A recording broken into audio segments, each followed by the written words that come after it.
jeunes peut-être qui ne sont pas encore baptisés, mais qui ont un jour expérimenté les choses de Dieu, qui ont pris des décisions, qui ont levé leurs mains dans des réunions, qui ont fait une expérience avec Dieu, qui ont été touchés et qui ont dit: Seigneur, je vais te suivre maintenant. Seigneur, je vais t'aimer. Seigneur, je vais être un chrétien. Seigneur, je vais marcher pour toi. Mais, on est ensemble quelques minutes, mais la difficulté est arrivée. Vous savez ce que j'ai sur mon cœur pour vous ce soir, en particulier pour les jeunes, mais pour tout le monde? C'est que parfois, mes amis, on est trompés par un faux évangile. On vient dans ces réunions où on nous présente l'évangile à l'eau de rose, où on nous dit: qui c'est qui veut être chrétien? Qui c'est qui veut le bonheur? Qui c'est qui veut la paix? Qui c'est qui veut la joie? Qui c'est qui veut une vie réussie, un bon mariage, un bon foyer? Qui c'est qui veut une belle avenir? Qui lève sa main, Jésus va te bénir. Mais Zinda, les petits jeunes, et puis même les plus vieux, ils lèvent leurs mains. Moi, qui c'est qui veut pas le bonheur? Qui c'est qui veut pas être heureux? Qui c'est qui veut pas une réussite matérielle? Qui c'est qui veut pas aller au ciel? Alors tout le monde lève la main, et puis on compte. Dieu t'a vu, Dieu t'a vu, Dieu t'a vu, Dieu t'a vu. Et puis il y a 50 mains qui sont levées, on fait des baptêmes, on fait une belle fête, on fait des beaux gâteaux, et on dit gloire à Dieu. La mission est terminée, on a fait 50 baptêmes. Des jeunes se sont engagés, des plus vieux sont engagés. Mais dans quoi se sont-ils engagés? Ils se sont engagés dans un faux évangile. On leur a laissé croire que tout irait bien, que tout serait rose, que tout serait facile, que tout allait s'arranger. C'est pas ce que Jésus a dit.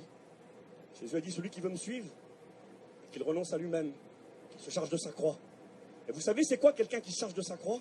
Quelqu'un qui se charge de sa croix, c'est un condamné à mort. Un condamné à mort. Quelqu'un qui se charge de sa croix, il fait plus ce qu'il veut.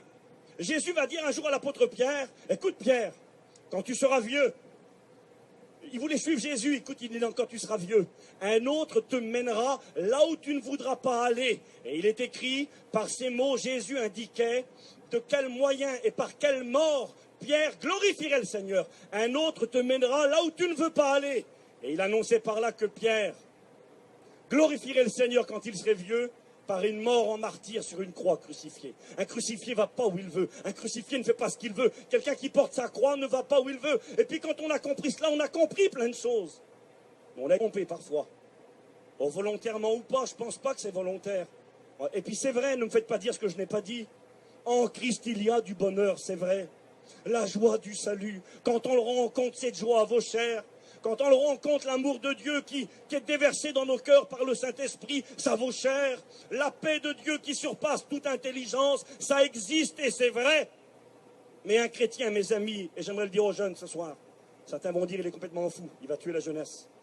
Je ne veux pas vous tuer les jeunes, je dois vous dire la vérité. Un jeune chrétien, ça pleure. Un jeune chrétien, ça a des questions sans réponse. Un jeune chrétien, ça a des nuits blanches. Un jeune chrétien, ça a des combats. Un jeune chrétien, ça doit dire non. Un jeune chrétien doit renoncer. Un jeune chrétien doit prendre position. Et ça, c'est pas facile.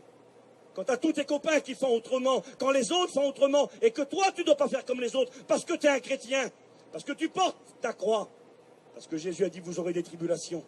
Mais prenez courage, j'ai vaincu le monde.